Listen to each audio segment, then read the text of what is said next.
Hello friends, આજે આપણે ion exchange chromatography વિશે ભણીશું. આની પહેલા આપણે જે ક્રોમેટોગ્રાફિક ટેકનિક વિશે ભણ્યા એના કરતા આ ટેકનિક થોડીક જુદી પડે છે, કારણ કે આની આગળ પાર્ટીશન તથા એડસોર્પ્શન આવી ફિનોમિનાનો યુઝ થતો હતો, જ્યારે અહીંયા સ્ટેશનરી ફેઝ તરીકે આપણે આયન એક્સચેન્જર મટીરિયલ વાપરીશું અને અહીંયા આયન એક્સચેન્જનો ફિનોમિના વપરાશે.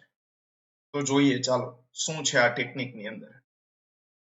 સૌથી પહેલા બ્રિટિશ એગ્રીકલ્ચર કેમિસ્ટે 1850 ની સાલમાં આયન એક્સચેન્જ ક્રોમેટોગ્રાફીનો ઉપયોગ કર્યો. ત્યારબાદ એનું મોડર્નાઇઝેશન થયું. મોડર્ન આયન એક્સચેન્જ રેઝિન નો સૌથી પહેલા એડમ્સ અને હોમ્સ નામના સાયન્ટિસ્ટોએ 1935 ની સાલમાં કર્યો. ત્યારબાદ સ્મોલ, સ્ટીવન્સ અને બોમન નામના સાયન્ટિસ્ટોએ આજે આયન એક્સચેન્જ ક્રોમેટોગ્રાફી છે એનું સાયમલ્ટેનિયસ કંડક્ટોમેટ્રિક ડિટેક્શન થઈ શકે એવી રચના કરી. શું કર્યું તેણે? તો કે they paired ion exchange chromatography with suppressed conductometric detector. એટલે કે તમારા જે આયન એક્સચેન્જ ક્રોમેટોગ્રાફીની અંદર જે આયન્સનું સેપરેશન મળે છે અને કોલમમાંથી આઉટલેટ થાય છે, ઇલ્યુટ થાય છે, તો એ ઇલ્યુએટ છે એનું કંડક્ટોમેટ્રિક ડિટેક્ટરની મદદથી સિગ્નલ મળે છે અને સોલ્યુશનની અંદર કેટલા પ્રમાણમાં આયન્સ અથવા આયોનિક સ્પીસીસ છે તે જાણી શકાય એવી રચના કરી. અને શોર્ટમાં આ ટેકનિકને આયન એક્સચેન્જ ક્રોમેટોગ્રાફી અથવા તો આઈસી એટલે કે આયન ક્રોમેટોગ્રાફી આ રીતના પ્રોનાઉન્સિએશન થાય છે. શું છે આની અંદર? તો કે it is a type of liquid solid chromatography in which the separation is carried out in a column as regular. આપણને બધાને ખબર જ છે કે સેપરેશન છે એ કોલમની અંદર થાય છે. તો એક કોલમની અંદર અગાઉની કોલમ ક્રોમેટોગ્રાફી અથવા તો પાર્ટીશન ક્રોમેટોગ્રાફીની અંદર મટીરિયલ છે એડસોર્બન્ટ અથવા લિક્વિડ જે હતું એ વપરાતું હતું, જ્યારે અહીંયા કોલમની અંદર it contains resin which act as a stationary phase. અહીંયા કોલમની અંદર શું છે? રેઝિન છે. બસ આટલો ચેન્જ છે. અને કોલમની અંદર રેઝિન હોવાને કારણે એનો પ્રિન્સિપલ પણ બદલાશે. શું છે પ્રિન્સિપલ? તો કે આની અંદર આયન એક્સચેન્જ રિએક્શન થશે.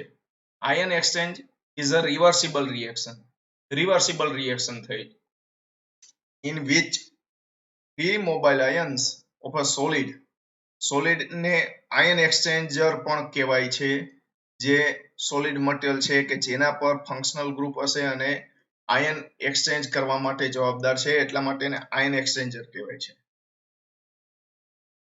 તો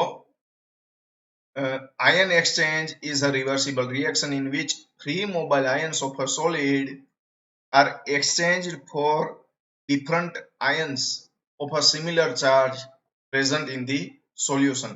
સોલ્યુશનની અંદરમાંના જે સોલ્ટ આયન હશે તો એ આયન છે આયન એક્સચેન્જ રેઝિનમાંના જે આયન છે એની સાથે એક્સચેન્જ કરશે અને એને રિપ્લેસ કરશે. તો આ રેઝિન કેવા હોય છે? તો કે most of ion exchanger resins are nothing but a insoluble organic polymer. બધા ઓર્ગેનિક પોલિમર્સ છે જે ઇનસોલ્યુબલ હોય છે મોસ્ટ ઓફ ઓર્ગેનિક અથવા તો એક્વિયસ સોલ્યુશનની અંદર. કોમર્શિયલી બે પ્રકારના આયન એક્સચેન્જર છે એ અવેલેબલ છે અને એના આધારે બે પ્રકારે વર્ગીકૃત થાય છે. એક છે કેટાયન એક્સચેન્જર, બીજું છે એનાયન એક્સચેન્જર. કેટાયન એક્સચેન્જર છે એ તમારા સોલ્યુશનમાંના કેટાયન્સ છે એને ડિફરન્શિએટ કરશે, એનાયન્સને કશું જ નહીં કરે. જ્યારે એનાયન એક્સચેન્જર છે એ કેટાયન્સ પર કોઈ જાતની પ્રક્રિયા નહીં કરે, પરંતુ સોલ્યુશનમાં જે એનાયન્સ છે એને ડિફરન્શિએટ કરશે અને સેપરેશન મળશે. They exchange equivalent ion from the solution. They means these exchangers. આ પ્રકારની કંઈક પ્રક્રિયા થાય છે. કેટાયન એક્સચેન્જર છે એ કેવી રીતે કેમિકલી વર્તશે? તો જુઓ, આ જે R માઇનસ છે એ તમારું રેઝિન છે. રેઝિનમાંનું ફંક્શનલ ગ્રુપ છે દાખલા તરીકે SO3H. તો SO3 જે છે એ રેઝિન સાથે કોવેલન્ટલી બાઇન્ડ થયેલું હોય ટાઇટલી, તો SO3 માઇનસ થશે અને H પ્લસ છે તો SO3 અને H પ્લસ વચ્ચે આયોનિક બોન્ડ બનેલો છે. એ આયોનિક બોન્ડ છે એ ઇન પ્રેઝન્સ ઓફ બીજા જે આયન છે એની હાજરીમાં, in presence of other metal ions depending upon affinity, તો એને રિપ્લેસ કરશે. See here, the H plus or proton present in cation exchanger is replaced by these positive ions or metal ion, and we get a resin ion like this. And proton which is replaced by metal ion remain present in the solution.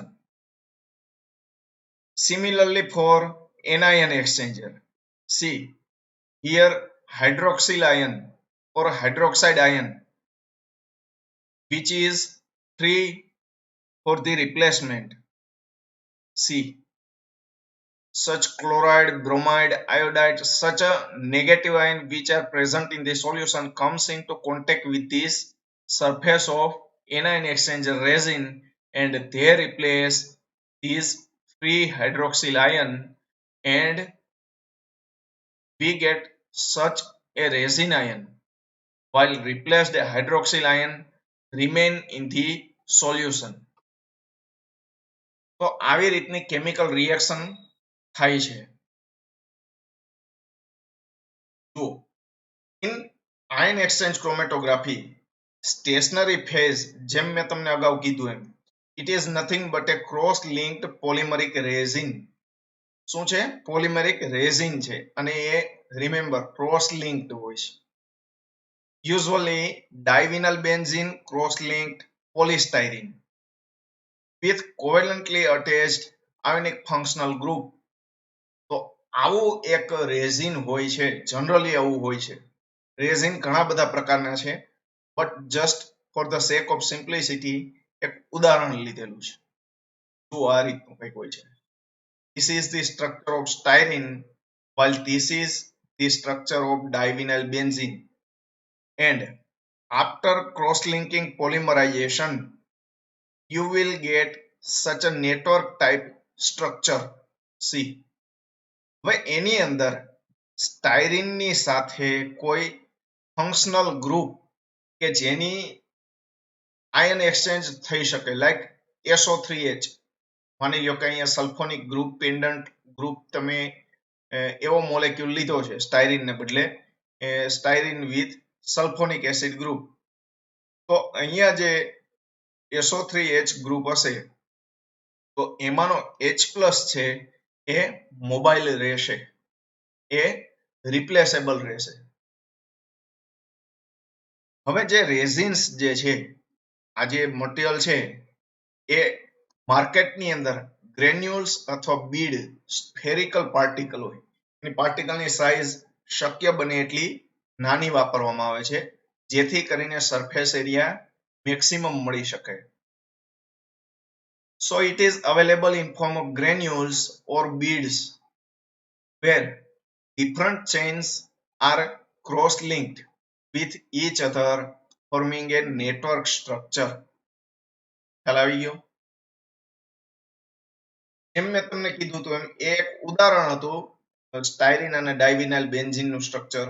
But માર્કેટની અંદર એવા જે polymer મેં તમને બતાવ્યું એમાં functional group કયા કયા હોઈ શકે, તો સ્ટ્રોંગ એસિડ કેટાઇન એક્સચેન્જર અને વીક એસિડ કેટાઇન એક્સચેન્જર. કેટાઇન એક્સચેન્જર બે પ્રકારના હોય, સ્ટ્રોંગ અને વીક. સ્ટ્રોંગ ની અંદર જનરલી ફંક્શનલ ગ્રુપ છે એ સલ્ફોનિક એસિડ ગ્રુપ હોય, એટલે કે SO3 minus. This is typographical error. It is SO3 minus and H plus. Here ethyl sulfonate.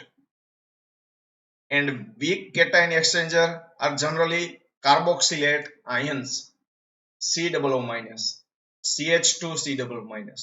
તો આવા જે છે these are strong one while these one are weak one.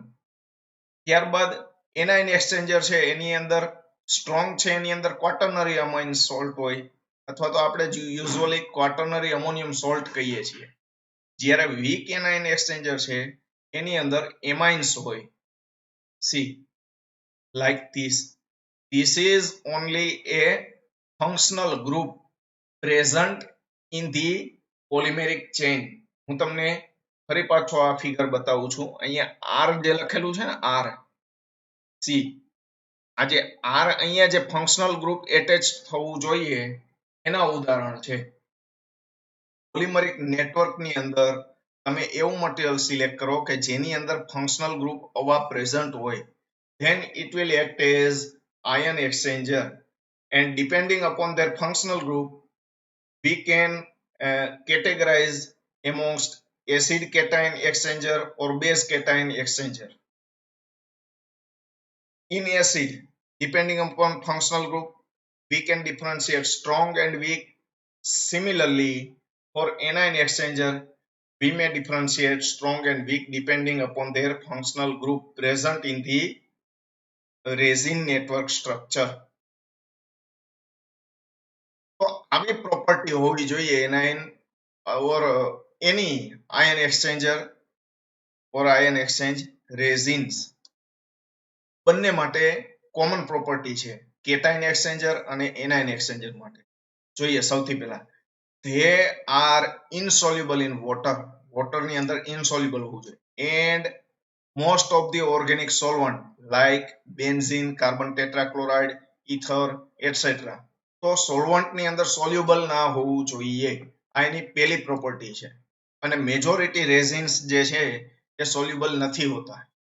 એની અંદર જે ક્રોસ લિંકિંગ નેટવર્ક સ્ટ્રક્ચર છે એ એટલું હોવું જોઈએ કે એ પોતાનું જે સ્ટ્રક્ચર છે એ જાળવી રાખે. સોલ્યુબલ ના થવું જોઈએ. Next one is they are complex polymer with cross linkage.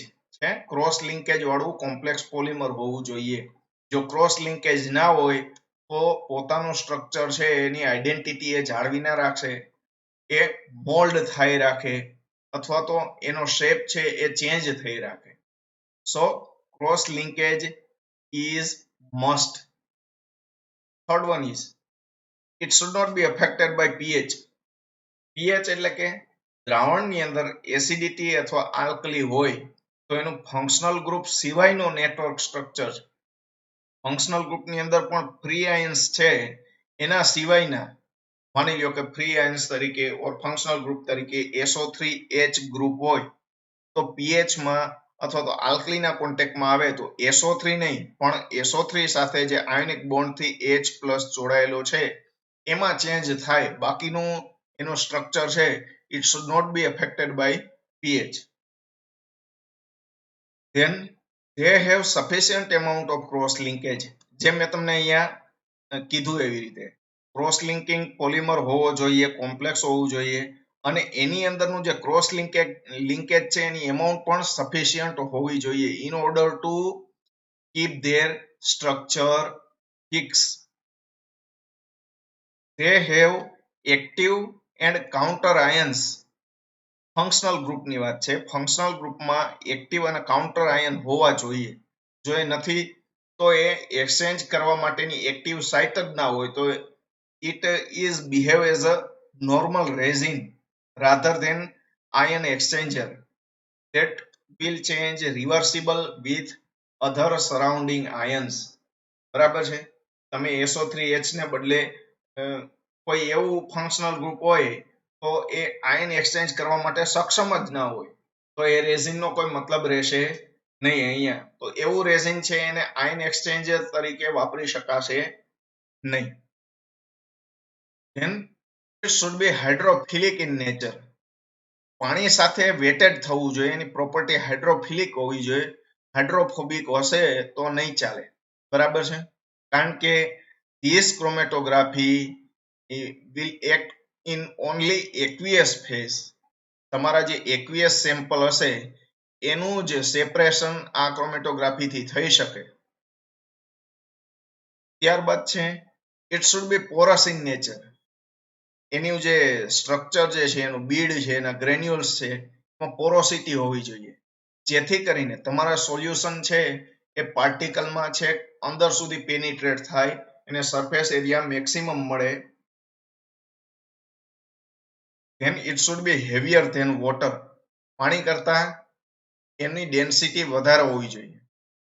કોની? એની એટલે કે તમારા આયન એક્સચેન્જ રેઝિનની.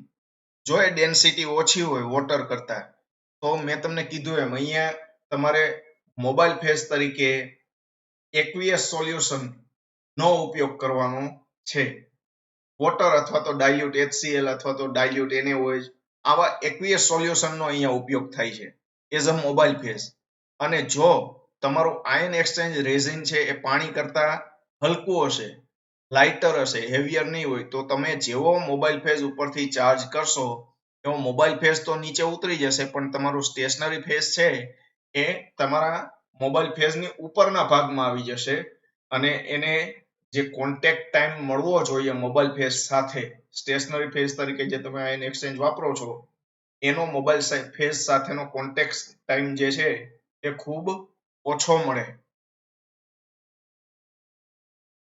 તો અલગ અલગ પરિબળો છે એ આયન એક્સચેન્જ ક્રોમેટોગ્રાફીના સેપરેશનમાં, આયન્સના સેપરેશનમાં અસર કરે છે.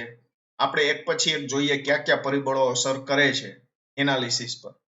તો સૌથી પહેલું પરિબળ છે એ રેઝિનની characteristic.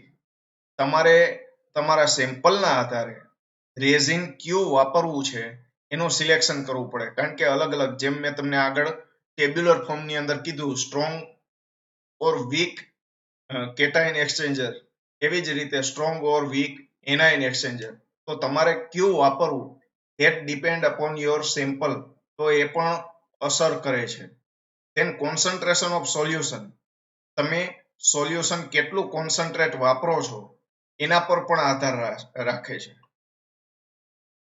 Than valency of the ions which are exchanged, તમારે જે આયન્સ પ્રેઝન્ટ છે તમારા સેમ્પલની અંદર એની વેલેન્સી કઈ છે એના પર પણ આધાર રાખે છે. કેવી રીતે? તો કે જેમ જેમ તમારા આયનની વેલેન્સી વધશે એમ એમ rate of ion exchange will also increases.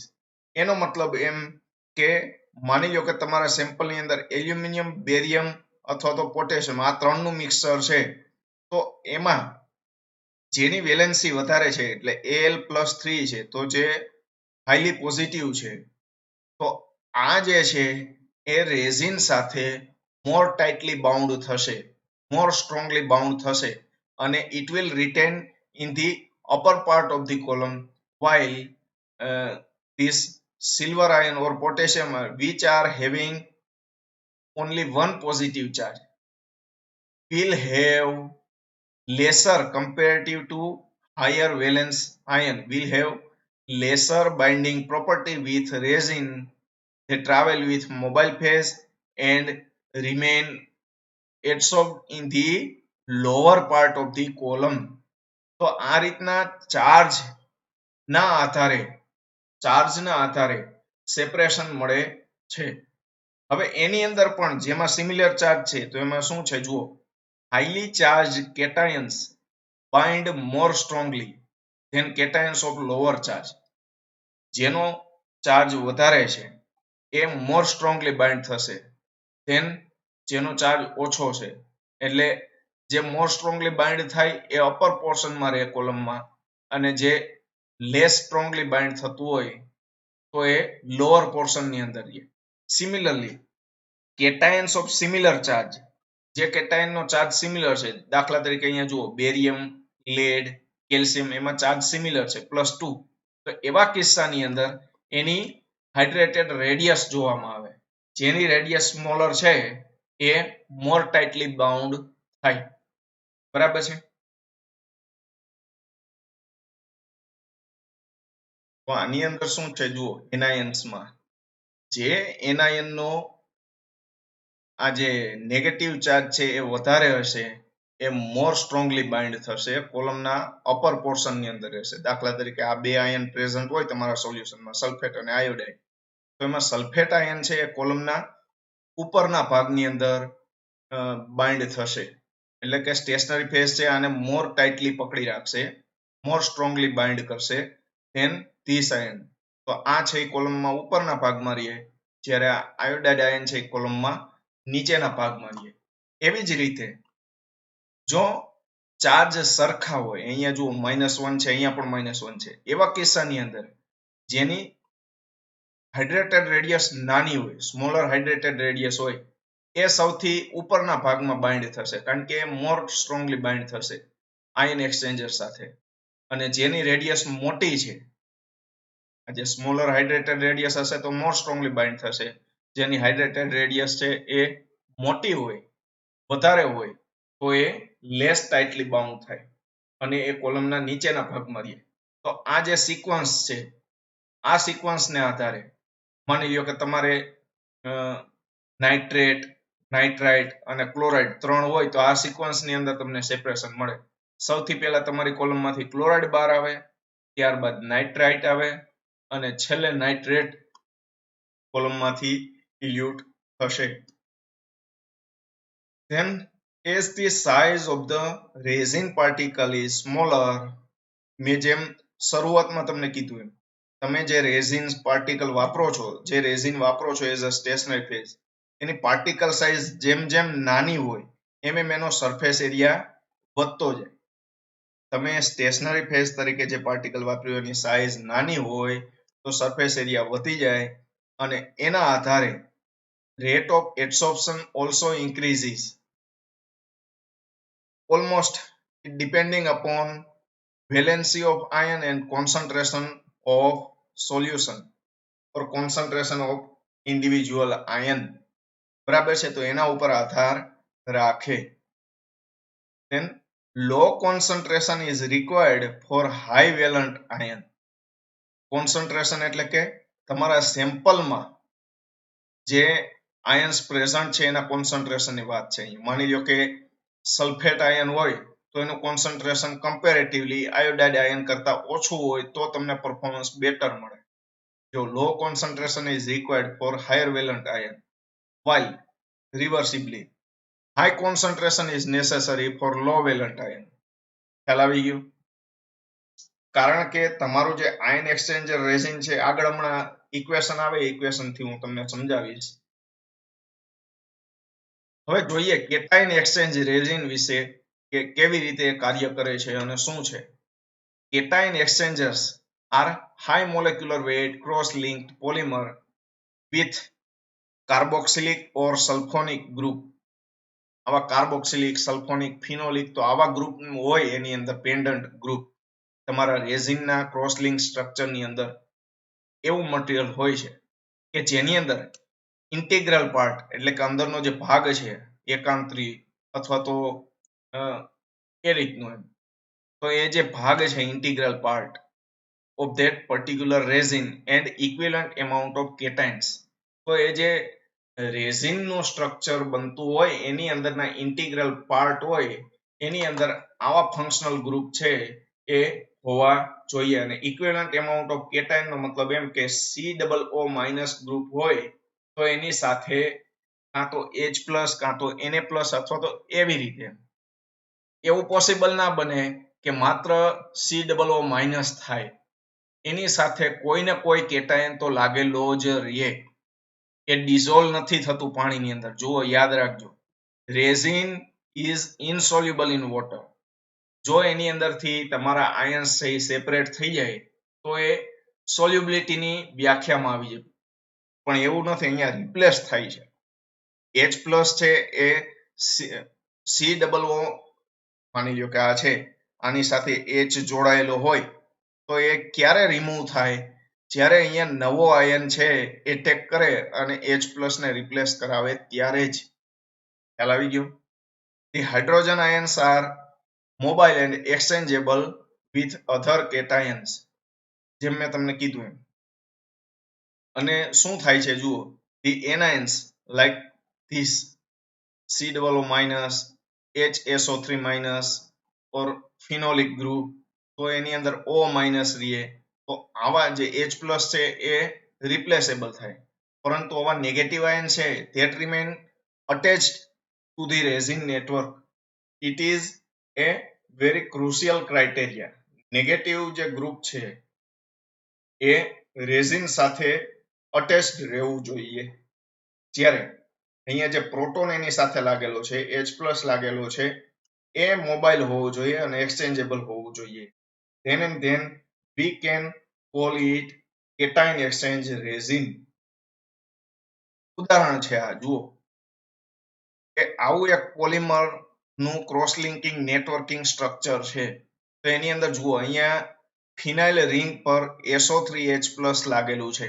તો એની અંદરનો SO3- છે એ જે રિંગ સાથે લાગેલો છે it should be attached, it should remain attached with this phenyl ring of resin, while this H+ here છે ઘણા બધા H+ છે. તો આવા ઇન્ટિગ્રલ પાર્ટના જે ફંક્શનલ ગ્રુપ છે એમાં જે H+ છે એ જ મોબાઈલ હોવો જોઈએ, જ્યારે SO3 છે એ it should remain attached with the resin network. હવે આ જે રેઝિન નું સ્ટ્રક્ચર છે એની સાથે તમારું સોલ્યુશનમાં માની લો કે સોલ્ટમાં આયન છે, દાખલા તરીકે NaCl અને KCl બંનેને આપણે પાસ કરીએ આના સ્ટ્રક્ચરમાંથી, તો આ જે H+ છે એને રિપ્લેસ કરી અને Na+ અને ત્યારબાદ K+ એવી રીતે એટેચ થાય અને ડિપેન્ડિંગ અપોન એફિનિટી એ બંને વચ્ચે સેપરેશન થાય.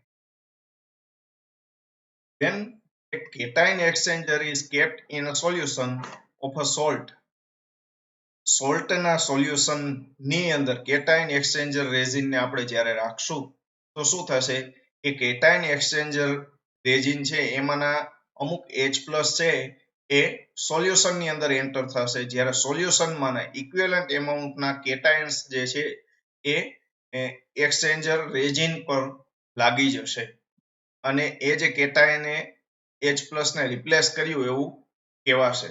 The salt get attached to the resin.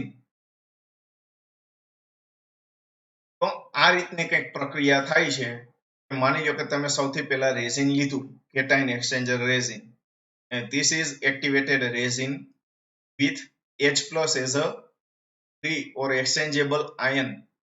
એને સોડિયમના કોન્ટેક્ટમાં આવે છે. સૌથી પહેલા માની લો કે તમે સોલ્યુશન લીધું, એ સોલ્ટ સોલ્યુશનની અંદર સોડિયમ અને કેલ્શિયમ બંને છે, તો સૌથી પહેલા સોડિયમ સાથે એક્સચેન્જેબલ રિએક્શન થઈ અને આ રીતનો રેઝિન આયન બનાવશે અને પ્રોટોન છે H+ it will remain in the solution.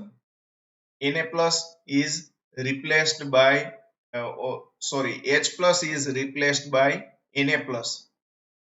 હવે આ જે રેઝિન છે, આ રેઝિન આયન એની સાથે કેલ્શિયમ આયન જો કોન્ટેક્ટમાં આવે તો આવા બે પેન્ડન્ટ ફંક્શનલ ગ્રુપ હોય નજીકમાં, એ બે ગ્રુપ છે એકી સાથે કેલ્શિયમ આયન સાથે એટેચ થશે, એટલા માટે Ca+2 is more tightly bound than Na+. તો Ca+2 છે એ રિપ્લેસ કરશે કોને? Na+. તો આવી રીતે પ્રક્રિયા થતી. હવે આની સાથે ફરી પાછું માની લ્યો કે એલ્યુમિનિયમના આયન કોન્ટેક્ટમાં આવે Al+3 ના, તો એ કેલ્શિયમ આયનને અહીંથી રિમૂવ કરી અને એ બીજા ત્રણ જે ફંક્શનલ ગ્રુપ હશે એની સાથે એટેચ થશે અને કેલ્શિયમ છે એ ફરી પાછું સોલ્યુશનમાં એન્ટર થશે. તો આ રીતની એક્સચેન્જેબલ રિએક્શન થાય છે.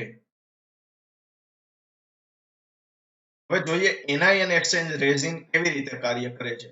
સૌથી પહેલા તો એ શું છે જુઓ, anion exchange resin is also a polymer with networking structure having such a functional group as an integral part of resin. કેવા?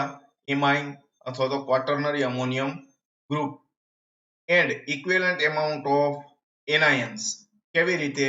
તો કે માની લ્યો કે quaternary ammonium group હોય તો એ N+ થાય તો એની સાથે equivalent amount of anion એટલે કે Cl- અથવા તો OH- એવા એનાયન એની સાથે હોવા જોઈએ. Similarly as cation exchange resin, અહીંયા આયન્સ અને આ જે ફંક્શનલ ગ્રુપ જે ઇન્ટિગ્રલ પાર્ટમાં લાગેલા છે એમાં જ ચેન્જ છે, બાકી કોઈ જગ્યાએ ચેન્જ નથી.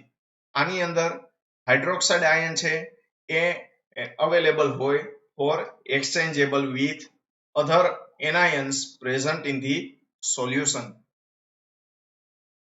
See, this is a networking structure of anion exchange resin. એની અંદર અહીંયા જુઓ જે functional group as a integral part, એટલે અહીંયા અહીંયા અહીંયા એવી રીતે ઇન્ટિગ્રલ પાર્ટનું જે ફંક્શનલ ગ્રુપ છે એમાં ક્વાટર્નરી એમોનિયમ સોલ્ટ અથવા તો એમોનિયમ સોલ્ટ હોય છે, જેમાં ઇક્વિવેલન્ટ એમાઉન્ટ ઓફ એનાયન પણ હોય. અહીંયા જુઓ OH માઇનસ છે અને આ એનું મેં એક સ્કીમેટિક ડાયાગ્રામ જેવું બનાવ્યું છે, સ્કીમેટિક મોલેક્યુલ. એની અંદર આ નાઇટ્રોજનની 5 વેલેન્સી થાય છે, એમાંથી 4 છે કોવેલેન્ટલી એટેચ થયેલી છે, જ્યારે 5મો બોન્ડ છે એ આયોનિક બોન્ડ બનશે. એટલે આ જે OH માઇનસ ગ્રુપ છે એ અવેલેબલ થશે for replacement with other anions. Similarly like cation exchanger resin, જુઓ અહીંયા શું છે, એનાયન એક્સચેન્જ રેઝિન લીધેલું છે, એક્ટિવેટેડ છે ઇનિશિયલી. એક ક્લોરાઇડ આયન એટલે કે સિમ્પલ આયન જે છે, simple ion means I mean to say singly charged anion, એની સાથે કોન્ટેક્ટમાં આવશે તો એ તમે જે સિંગલી ચાર્જ એનાયન્સ લીધેલું છે સોલ્યુશનમાં એ OH માઇનસ ને રિપ્લેસ કરશે, and this hydroxyl ion will remain in the solution while the salt ion, negative salt ion remain attached with resin networking structure. એ જે ફંક્શનલ ગ્રુપ સાથે ક્લોરાઇડ આયન લાગી જશે. The resin having chloride produced in this reaction can be exchanged these ions with other anions. આ જે છે એ it is available for replacement with other anions compatible with this ion. Chloride સાથે compatible હોય, આને replace કરી શકે એવો anion આવે તો આ ફરી પાછું આયન એક્સચેન્જ કરવા માટે તૈયાર થશે. લાઈક સલ્ફેટ, અહીંયા જુઓ sulphate is a doubly negative charge anion, so it will bind more strongly with this R plus. એટલે કે રેઝિનમાંના જે ફંક્શનલ ગ્રુપ લીધેલા છે ઇન્ટિગ્રલ પાર્ટમાં એની સાથે સલ્ફેટ આયન છે મોર સ્ટ્રોંગલી બાઇન્ડ થશે ધેન ક્લોરાઇડ. તો સલ્ફેટ છે એ ક્લોરાઇડને રિપ્લેસ કરશે, ક્લોરાઇડ છે એ ફરી પાછો સોલ્યુશનમાં એન્ટર થશે, જ્યારે સોલ્યુશનમાંના સલ્ફેટ આયન છે they will remain attached with resin ions or resin structure. તો એ રીતના આયન એક્સચેન્જ થાય છે. હવે જોઈએ મેથડમાં મેથોડોલોજી શું છે. as we know that appropriate resin is filled in the column. કોલમની અંદર એપ્રોપ્રિએટ રેઝિન, રિક્વાયર્ડ રેઝિન, તમારી પાસે ઘણા બધા રેઝિન અવેલેબલ હોય તો depending upon sample or characteristic or nature of sample, we have to choose a particular resin for the sample under analysis and it is filled in column. Then here resin act as a ion exchanger and not an adsorbent. Resin છે એ stationary phase તરીકે તો છે પણ adsorbent નથી. It will act as a ion exchanger, આયનને exchange કરે છે. અહીંયા એડસોર્બ નથી થતું કારણ કે આયન્સ છે અને આપણે આગળ રિએક્શન થી જોયું કેવી રીતે કામ કરે છે. The sample mixture is charged from the top of the column. આપણે એક વખત કોલમ બનાવી લીધી, ત્યારબાદ એ કોલમમાં કોલમ કેવી રીતે બનાવવી એ તો આપણે કોલમ ક્રોમેટોગ્રાફીમાં ભણી લીધું. હવે સેમ મેનર થી અહીંયા કોલમ બનાવી એની અંદર આયન એક્સચેન્જ રેઝિન તમે ભરી દીધું appropriate which is required for the particular analysis or for particular sample. then એક કોલમમાં ઉપર સેમ્પલનું મિક્સચર છે એ ચાર્જ કર્યું. હવે સેમ્પલ છે એ કેવો હોવું જોઈએ એ હમણાં આવશે એટલે હું તમને કહું. પણ સેમ્પલ કોલમમાં ટોપ પર ચાર્જ કરી દીધું વિથ પ્રોપર પ્રિકોશન, એવી રીતે કે જે તમારું રેઝિનને તમે ભરેલું છે એનું જે બેડ છે એનું લેયર છે એ ડિસ્ટર્બ ન થાય એવી રીતે all precautions should be take in mind. તમારે દરેક પ્રિકોશન લેવાની છે. Then mobile phase is used for elution. આ જો ઇલ્યુશન ક્રોમેટોગ્રાફી તરીકે તમે કોલમની અંદર ભર્યું છે તો એમાં મોબાઈલ ફેઝ પણ વાપરવાનું છે. But remember, mobile phase in ion exchange chromatography is usually aqueous buffer. એ કોઈ ઓર્ગેનિક સોલ્વન્ટ નથી, કારણ કે અહીંયા આયન્સને કેરી કરવાના છે, આયનને એક્સચેન્જ કરવાના છે. It is only and only possible when you are taking water as a solvent. aqueous solution પણ હશે તો જ ચાલશે. તો એવા તમે માની લો કે ડાયલ્યુટ HCl લઈ શકો, અથવા તો એની સેટ કરેલી કોઈ pH વાળું બફર અથવા તો એવું સોલ્યુશન લઈ શકાય, આલ્કલી સોલ્યુશન લઈ શકાય, depending upon nature and type of analysis. Exchange of ions takes place between resin and solution.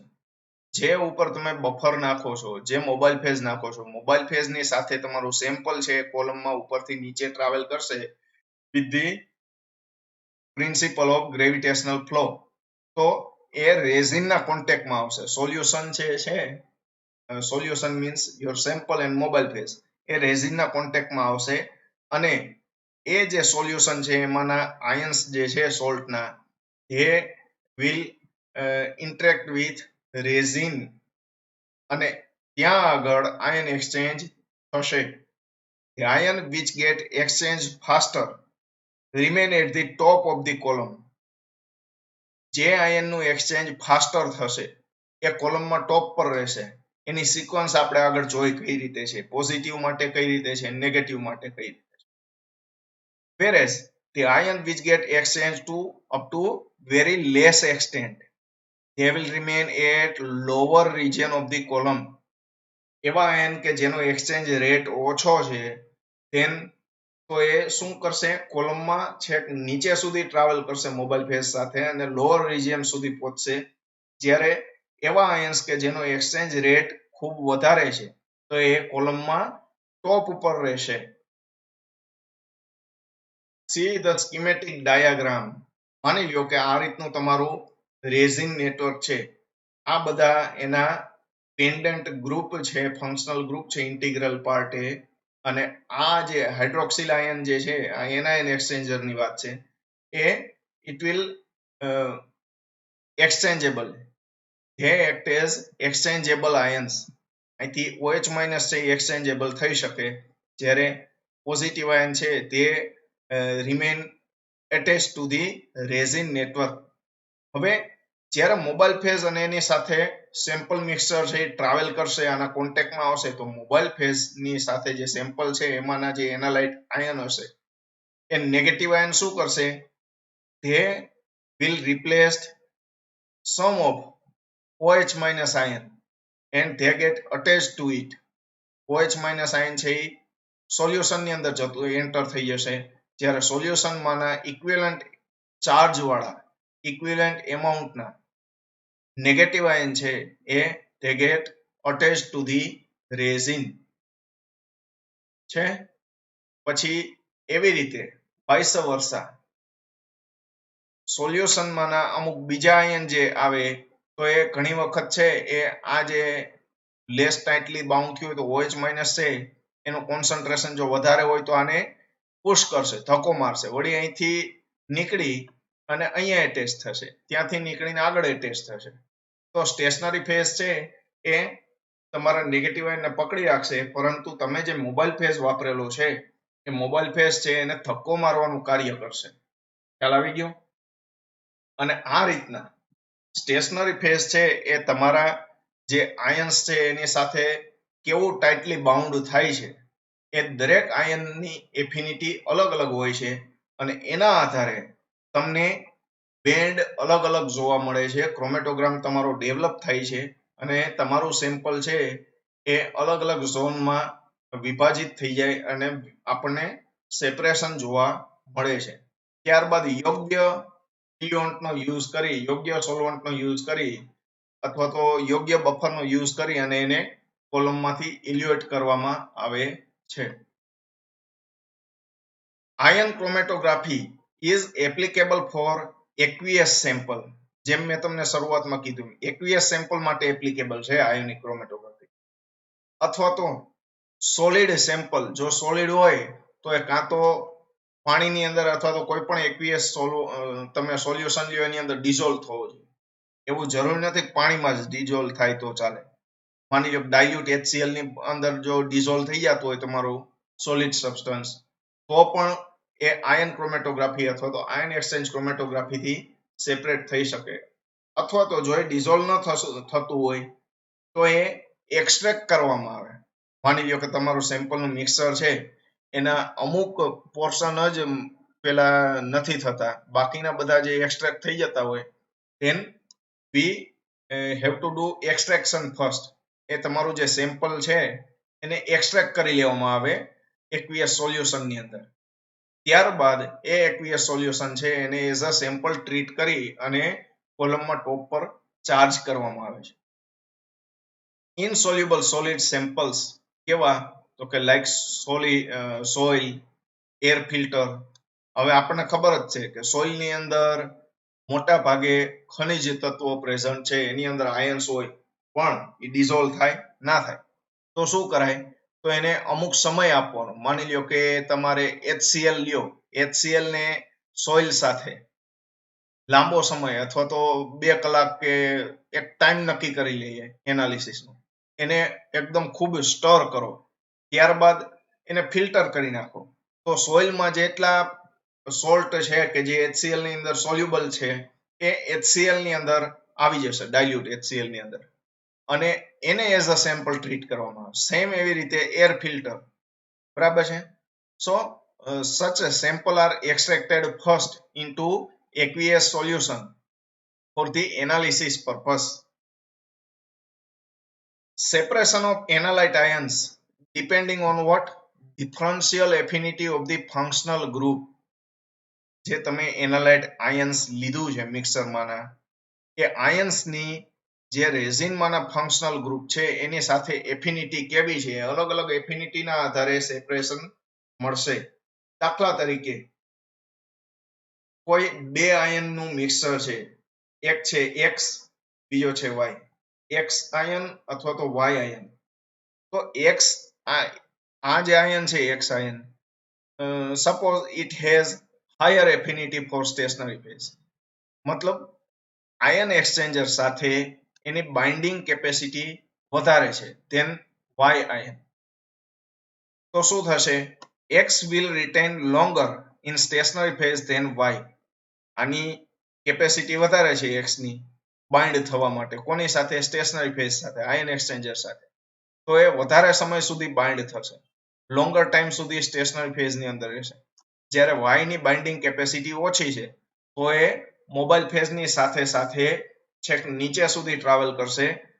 અને હેન્સ આ જ રીતે આ મેથડથી, આ જે પ્રિન્સિપલ મેં તમને સમજાવ્યું એવી રીતે આયન એક્સ છે એ કોલમમાં ટોપ પર રહેશે, વાય છે કોલમમાં બોટમ પર રહેશે, છેક નીચે સુધી જશે લોઅર પોર્શનમાં, and Y will elute first, then after X ion X will elute from the column. એક એક્ઝામ્પલ છે લેન્થેનાઇડ ના સેપરેશન માટેનું. તો આની અંદર શું છે જુઓ, when the chromatogram is developed, mixture of ammonium citrate and citric acid is used as a developing solvent for elution. તમે લેન્થેનાઇડ લઈએ, લેન્થેનાઇડ નું મિક્સર લીધું, લેન્થેનાઇડ આયન વાળો. હવે એ મિક્સરમાં એક સમય એવો આવે કે ક્રોમેટોગ્રામ ડેવલપ કરવાની જરૂર પડે, ત્યારે એક ડેવલપર તરીકે આનું મિક્સર વપરાય છે, અમોનિયમ સાઇટ્રેટ અને સાઇટ્રિક એસિડનું. તો આને ડેવલપિંગ એજન્ટ કહેવાય છે. કોને માટે? લેન્થેનાઇડ માટે.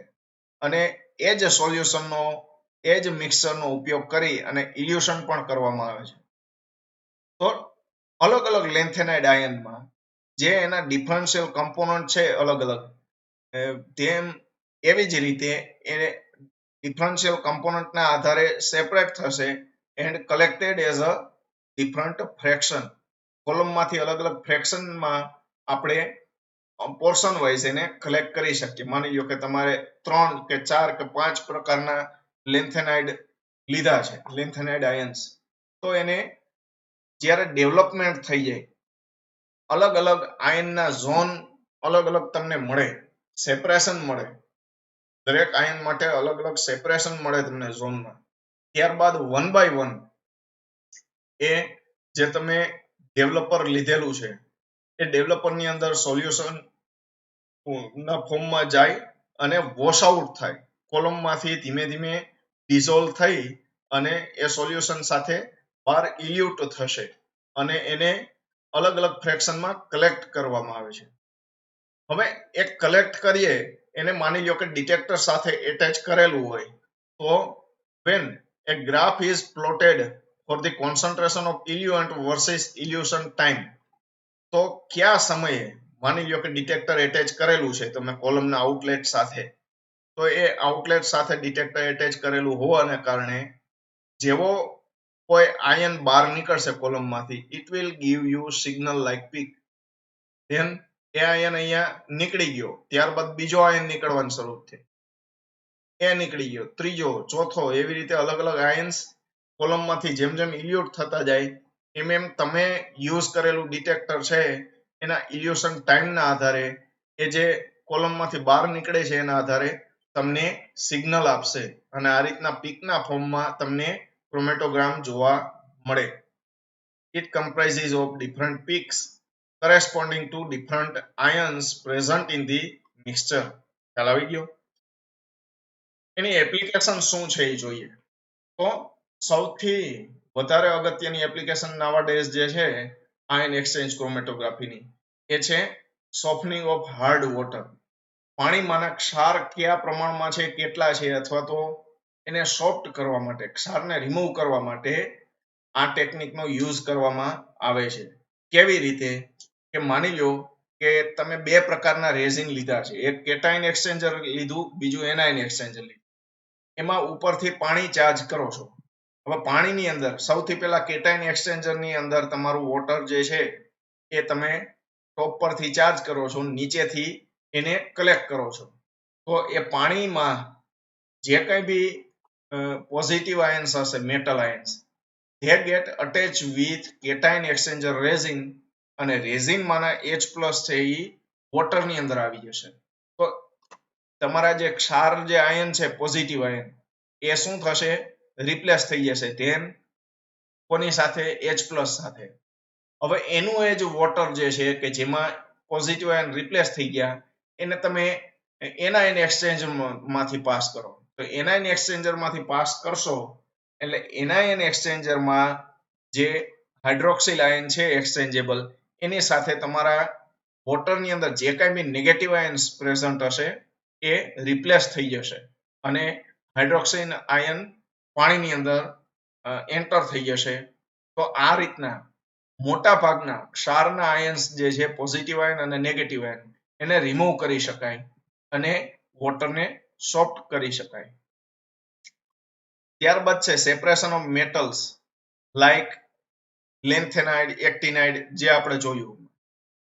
પછી આ ક્રોમેટોગ્રાફીનો ઉપયોગ પ્રોટીન્સ, એમિનો એસિડ, સુગર્સ, ન્યુક્લિયોટાઇડ્સ અથવા તો ફાર્માસ્યુટિકલ્સ અથવા તો કન્ઝ્યુમર પ્રોડક્ટ્સ, ક્લિનિકલ સેમ્પલ્સ આના માટે પણ થાય. તમને ખ્યાલ જ હશે કે ફાર્માસ્યુટિકલ પ્રોડક્ટ જે કંઈ બી આપણે યુઝ કરીએ છીએ they are in water soluble form છે, એ આયોનિક ફોર્મની અંદર હોય છે, મેક્રોમોલેક્યુલ્સ હોય છે, મેક્રો આયન્સ કહી શકાય એને. તો આ રીતના amino acids we all knows it is in ionic form. So anything which is soluble in water or which may be converted in aqueous form, they can separate with this technique. We can get separation like such anions. આના સિવાયના પણ ઘણા એનાયન્સ હોય. અહીંયા જે ઉદાહરણ આપેલા હોય એ મેજોરિટી એનાયન્સ જે યુઝ થતા હોય, સેમ્પલમાંથી સેપરેટ થતા હોય એનું લિસ્ટિંગ કરેલું હોય. આના સિવાયના એનાયન્સ પણ સેપરેટ થઈ શકે. સેપરેશન ઓફ આલ્કલોઇડ્સ, આલ્કલોઇડનું સેપરેશન પણ થઈ શકે આનાથી. ત્યારબાદ રેડિયો એક્ટિવ એલિમેન્ટ્સ હોય એનું પણ સેપરેશન થઈ શકે. કારણ કે અલ્ટિમેટલી એ પણ આયોનિક ફોર્મની અંદર હોય છે. So this is all about a very little glimpse of ion exchange chromatography. Thank you.